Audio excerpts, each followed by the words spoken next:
Hello everyone, তো আমি কিভাবে বাড়িতে সহজে কেক তৈরি করেছিলাম সেটাই তোমাদের শেয়ার করছি। তো এই কাপটার 2 কাপ ময়দা নিয়েছিলাম, আর 1 কাপ তেল নিয়েছিলাম, আর বেকিং পাউডার, বেকিং সোডা, আর হচ্ছে 2টো ডিম ফেটিয়ে নিয়েছি, তার মধ্যে মিশিয়ে দিলাম। তো একদম ভালো করে ফেটিয়ে নেব। তো তোমরা চাইলে এরকম করে মানে যত ফেটাবে তত কেকটা বেশি টেস্ট হবে। তো আমি এরকম ফেটিয়ে নিয়েছি, তার মধ্যে চিনিটাকেও ভালো করে ডাস্ট করে নিয়ে নিয়েছি।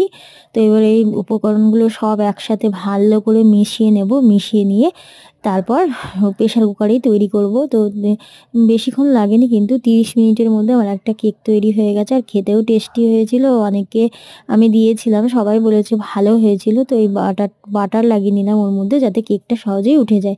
তার একটু ডেকোরেশনের জন্য ওই জেমস পাওয়া যায়, ওগুলো দিয়ে দিলাম, আর হাসির সিরাপটাও দিয়ে দিলাম।